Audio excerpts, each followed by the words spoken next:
So I've made a video about Chris Paul's IQ in the past, but as I'm watching the first two games of the NBA Finals, it is clear that the biggest overall theme has been how he's been able to dominate the Bucks on the offensive end.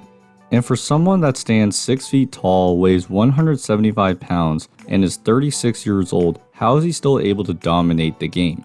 Well, Damian Lillard talked about this a bit, so take a listen. Watch games on TV now, I just notice every little thing that I can take advantage of that don't take no speed, it don't take no talent or nothing. It's just like, how can I? And now it makes more sense to me how Chris Paul has been so good for so long, because all he do is manipulate everything to take advantage of something that he saw.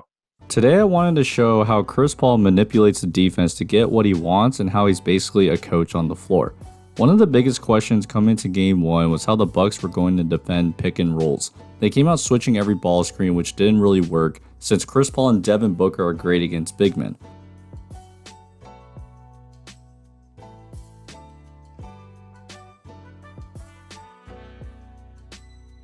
So miraculously, Bud made an adjustment in which he had PJ Tucker and Drew Holiday fight over ball screens, and this gave the Suns some problems.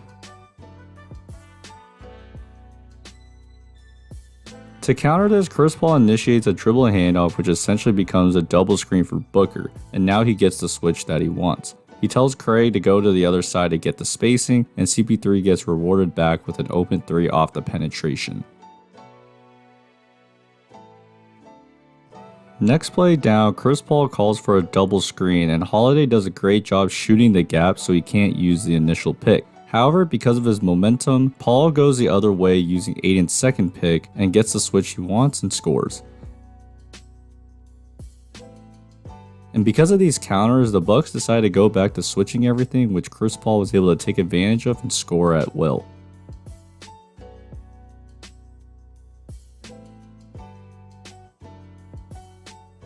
But before we move on to game 2, I wanted to show 2 more examples you might not have noticed of how Paul manipulates defenses and generated 6 crucial points in the process.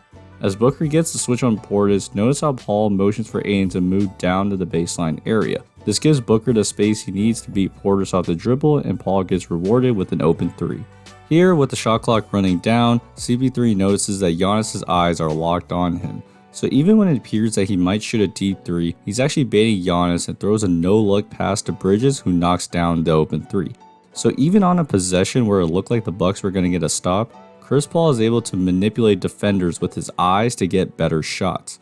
In game 2, the Bucks started by having Holiday on CP3 and had him fight over screens and bring an additional defender to help out, which gave him problems early. Holiday would also start defending him from the backcourt.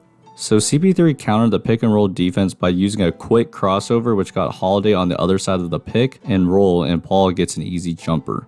Or here, he changes pace by pushing the ball down the floor and stops on a dime before hitting the jumper.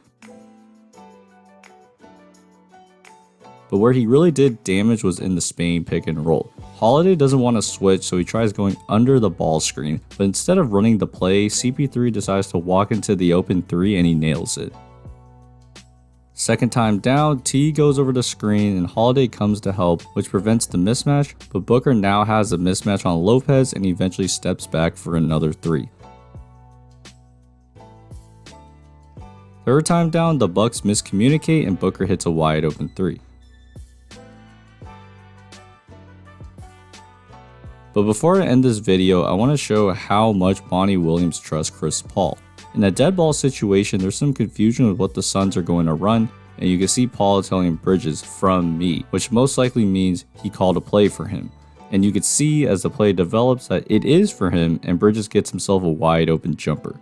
So with experience and understanding what you can take advantage of, players like Chris Paul and LeBron are still able to dominate the league because they understand what to do in each defensive coverage and create situations that would make it difficult to defend. Hopefully you guys got a glimpse of what manipulating defenses look like. If you guys want more content, you can follow my Instagram at The Coaches Report or follow me on Twitter. Besides that, please like and subscribe, and I'll see you guys next time. Peace.